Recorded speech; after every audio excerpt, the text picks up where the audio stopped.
Queridos, a paz do Senhor, é com muita satisfação que estamos com mais uma videoaula.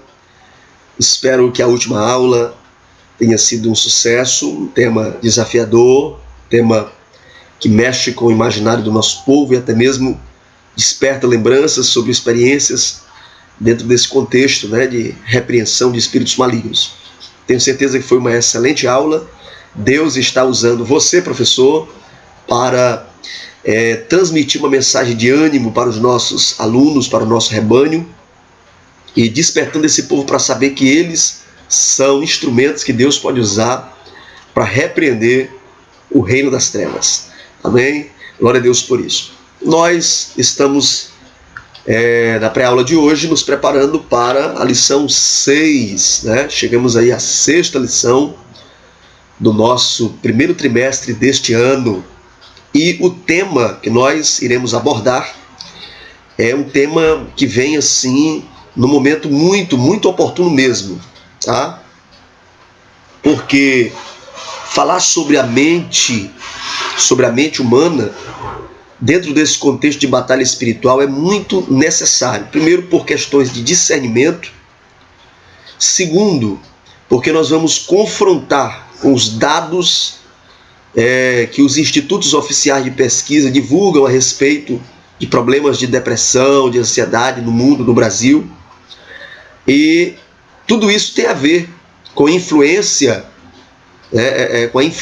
dos comportamentos atuais, do consumismo e assim por diante, e inclusive influência do reino das trevas. Então, essa pergunta, quem domina a sua mente, apesar de não ter um ponto de interrogação no título da lição, mas a gente pode usar como uma pergunta, isso é muito importante. Quem de fato domina a sua mente? Você como cristão, essa é uma pergunta para começo de aula. Você como cristão, sente que a sua mente está verdadeiramente livre de algumas situações, de alguns problemas? Ou você ainda está preso a alguns comportamentos, você ainda está preso a algumas tendências e precisa caminhar para uma autodisciplina, caminhar para o domínio próprio e para um viver mais livre com Cristo? Então essa é uma pergunta muito importante para fazermos para os nossos alunos, é um ponto de contato dessa lição de hoje. Então, o tema Quem domina a sua mente será o assunto abordado a partir de agora, para a lição do dia 10 de fevereiro de 2019, a nossa lição de número 6. O nosso texto áureo vai para o texto de Filipenses, capítulo de número 2, versículo 5. Acompanhe aí, meu querido professor, na sua lição. O texto diz: de sorte que haja em vós o mesmo sentimento que houve também em Cristo Jesus. Muito bem. Verdade prática. Os substantivos mente, sentimento e entendimento pertencem à esfera do intelecto, que permite a pessoa aprender, desejar, pensar e agir.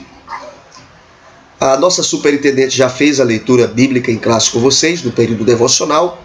Então nós vamos citar rapidamente aqui os propósitos da lição, os objetivos. Ok? Você tem na sua lição de professor. São objetivos que precisam ser alcançados na sala de aula com seus alunos. O primeiro objetivo é falar um pouco sobre a epístola de Paulo aos Filipenses. Na aula passada nós falamos sobre a carta de Tiago. E agora, para essa próxima aula, nós precisamos aí dar uma olhada, uma pesquisada sobre a carta de Filipenses, porque a lição de hoje ela é baseada na carta de Paulo aos irmãos que congregavam na igreja em Filipos. Portanto, Filipenses. Então, o objetivo 1 é falar sobre a epístola aos Filipenses. O objetivo 2 é conceituar a palavra mente no contexto bíblico. E o terceiro objetivo é conceituar a expressão mente de Cristo. Ok? Então, são os objetivos da nossa lição de hoje. E a gente vai agora partir para o comentário, um sucinto comentário com vocês aqui. Também não é uma lição de um acúmulo, de uma sobrecarga de conceitos teológicos, hermenêuticos. Não. É uma lição, assim como a lição anterior, uma lição prática.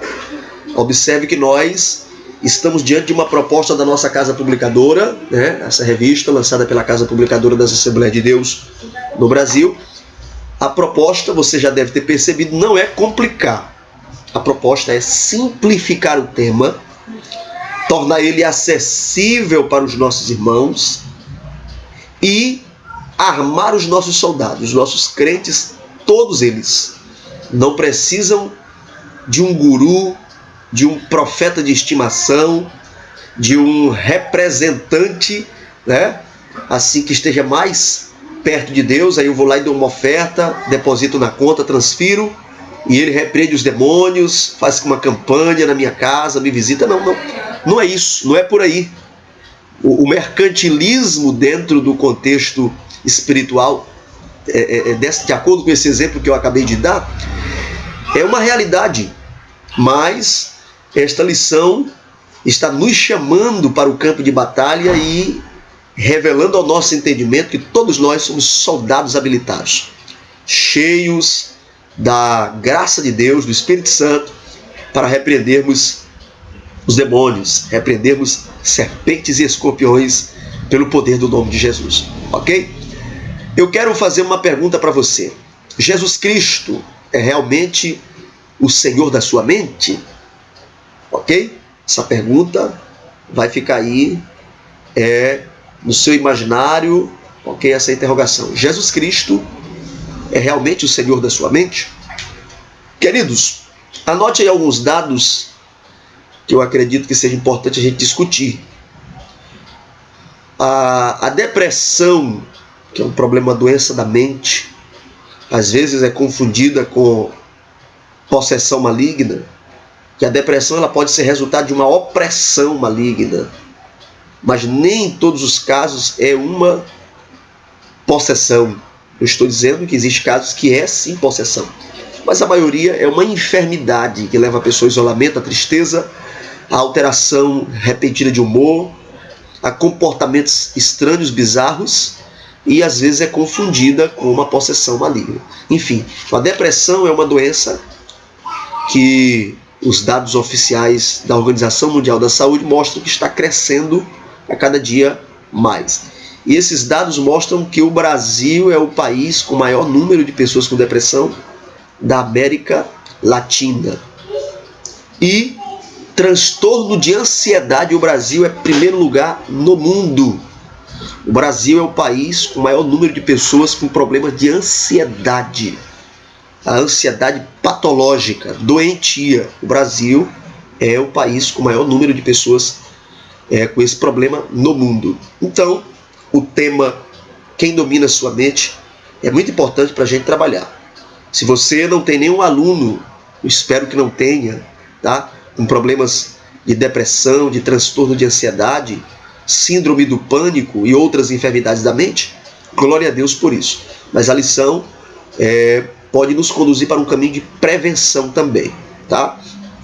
É óbvio que os temas aqui tratados na nossa lição, eles vão nos dar alguns conceitos, né, alguns termos usados pelo apóstolo Paulo, mas eu gostaria que vocês levassem também para esse caminho, para essa área da prevenção, para que o Senhor Jesus de fato seja o Senhor da mente de todos os nossos irmãos. Então vamos lá. Eu vou ler a introdução com vocês, eu não vou ler todo o conteúdo, mas a introdução eu vou ler, tá? Quem nasceu de novo é nova criatura, e assim a vida cristã é norteada pelo Espírito Santo. Isso significa que nós, como cristãos, não andamos segundo a carne, mas segundo o Espírito.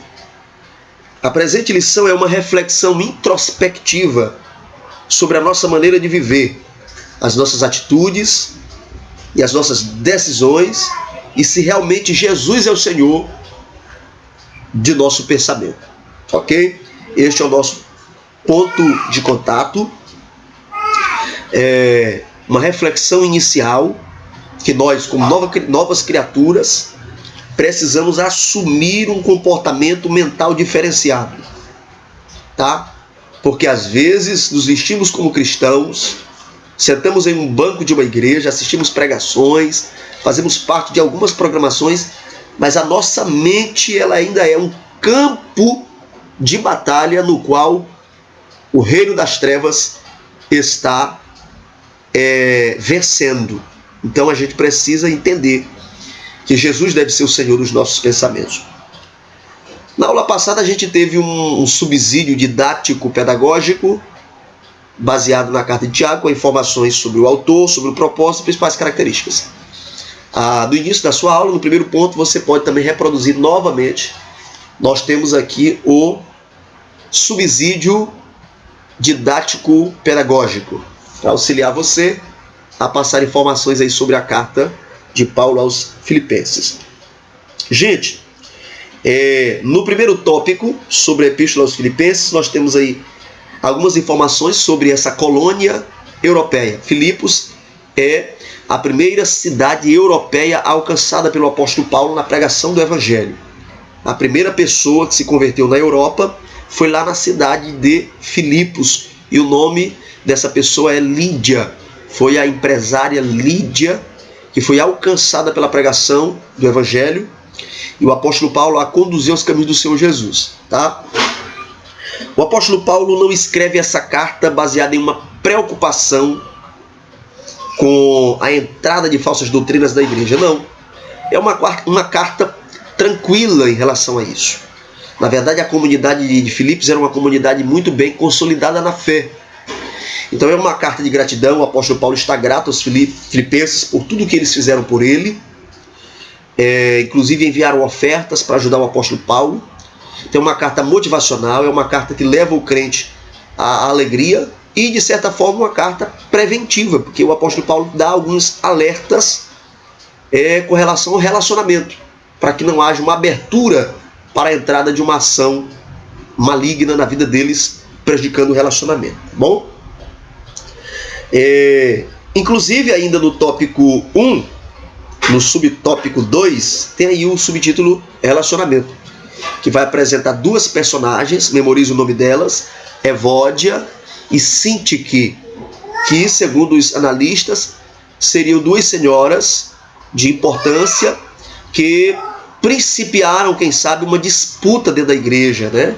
Ficaram assim tendo um desentendimento, algumas alfinetadas aqui e ali, porque queriam ter destaque, proeminência.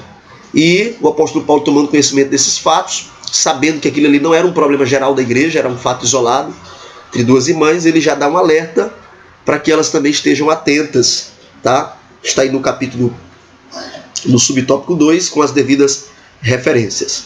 O subtópico 3 diz sobre o ensino, né? Filipenses é uma epístola prática, assim como Tiago na aula anterior.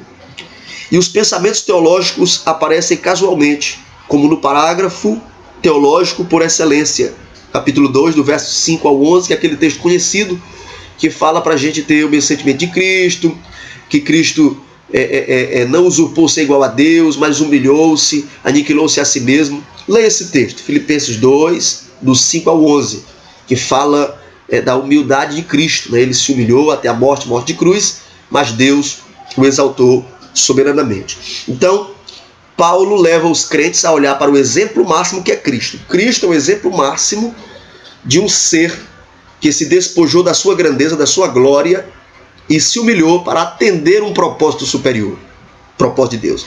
Então nós, muitas das vezes, não queremos descer do nosso pedestal para atender a propósitos superiores. E Cristo, aí, em Filipenses 2, todo esse texto vai nos mostrar Cristo como o nosso exemplo magno de um ser iluminado, supremo, que se humilhou para atender um propósito de salvação, um propósito de misericórdia. Segundo tópico, sobre a palavra mente. Você vai ver aí nesse segundo tópico as diferentes formas gramaticais e também no contexto da própria aplicação que a palavra mente ganha no contexto bíblico. Tópico 1. A mente como faculdade psicológica. Em alguns textos da Bíblia, quando se fala de mente, está se reportando a uma faculdade psicológica, o seu conjunto de pensamentos, de ideias. Também a palavra mente vai aparecer como uma forma de pensar, como uma forma de pensar. E é exatamente aqui que nós vamos aplicar agora um conceito da lição. Lembra dos objetivos? Um dos objetivos é explicar o que é ter a mente de Cristo. Tem pessoas achando que ter a mente de Cristo é, por exemplo, eu não vou dizer nossos irmãos, não são nossos irmãos, são um grupo da seita Crescendo em Graça. Crescendo em Graça, eles pregam que já venceram o pecado e que não existe mais pecado para eles. E eles cometem orgias, uma série de situações, e eles dizem que isso não é mais pecado, porque tendo a mente de Cristo, eles já estão acima disso, acima do pecado, não deve se preocupar com isso. Eles falam que o que você fizer tem consequências, consequências, mas pecado diante de Deus não é, porque eles já assumiram um nível de divinização. Ter a mente de Cristo, no conceito deles, é divinização humana, o homem se tornando Deus, né? O homem sendo Deus. Então por isso não precisam mais se preocupar com o pecado. Isso é uma aberração. Nós não temos comunhão com esta seita, não são nossos irmãos, tá? São falsos pregadores e certamente estão sob a influência de espíritos enganadores. O que é ter a mente de Cristo? Os triunfalistas, que já é um ramo de pregadores talvez um pouco mais próximo de nós, porque tem algumas crenças que nós também cremos, as manifestações pentecostais, por exemplo, tá? Mas os triunfalistas têm alguns desvios doutrinários. Os triunfalistas, eles estão dentro das igrejas neopentecostais, são os pregadores que se apresentam como super-homens, acima da enfermidade, acima da doença, acima da escassez financeira, e para você ser realmente crente, você tem que estar curado e bem financeiramente. São os pregadores triunfalistas. Esses triunfalistas explicam que a mente de Cristo é exatamente isso, te levar a ter uma vida de triunfo em tudo. Mas o que é realmente ter a mente de Cristo? É o que o texto áureo da sua lição, professor e professora, diz. Dê uma olhadinha lá novamente no texto áureo. De sorte que haja em vós o mesmo sentimento que houve também em Cristo Jesus. Isto é ter a mente de Cristo. Ter o sentimento de Cristo. Amar como Cristo amou. Perdoar como Cristo perdoou. Ter Ele como exemplo de sacrifício em favor do próximo. Ter a mente de Cristo. Aí eu vou sugerir um livro. Se não der para adquirir o livro, assista o filme baseado no livro. Em seus passos, o que faria Jesus? Esse material produzido pelo escritor Ben Carson é exatamente uma tentativa de reproduzir o que o apóstolo Paulo queria dizer. Ter a mente de Cristo. Em seus passos, o que faria Jesus? Ok? Nós temos também aí o vocábulo espírito, tá? Esse substantivo grego, a palavra é pneuma, traduzido por espírito, é usado ainda de forma metafórica como modo de ser, atitude ou forma de pensar. Por exemplo, Gálatas 6:1 diz: se algum homem chegar a ser surpreendido de alguma ofensa, vós que sois espirituais, encaminhai o tal com espírito de mansidão.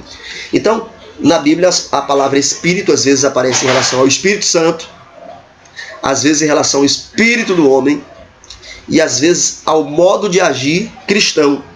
Por exemplo, Gálatas 6:1 fala que aquele que cometeu alguma ofensa, ele deve ser encaminhado, né, para o tratamento com espírito de mansidão, tá?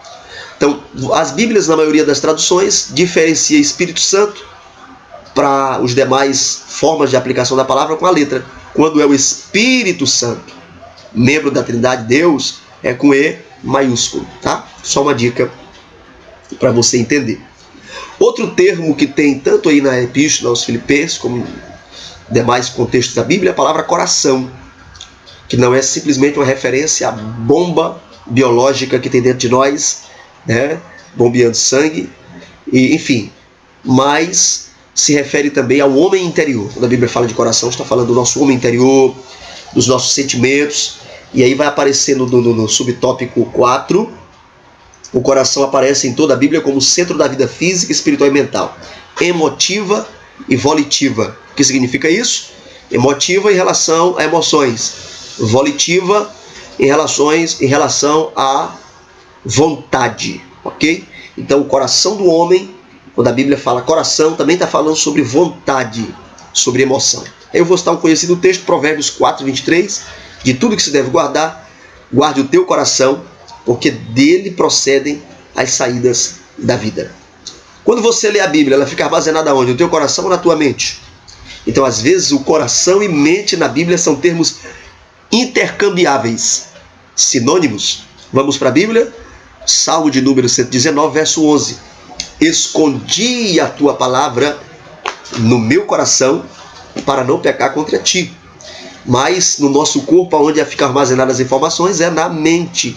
Então, quando o salmista fala coração, ele está se reportando ao nosso intelecto humano, tá bom? De uma forma poética, carinhosa, chamada de coração.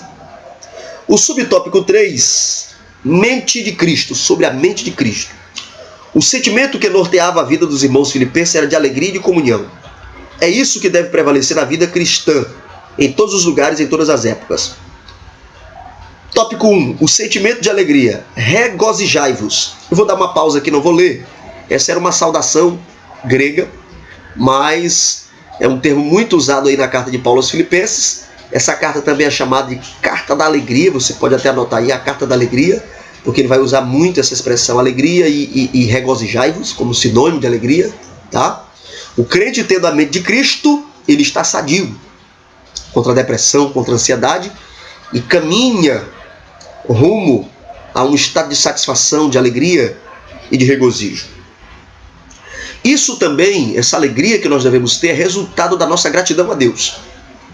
As pessoas ingratas a Deus, elas são mais propensas a esses problemas patológicos do nosso século, depressão, ansiedade e assim por diante.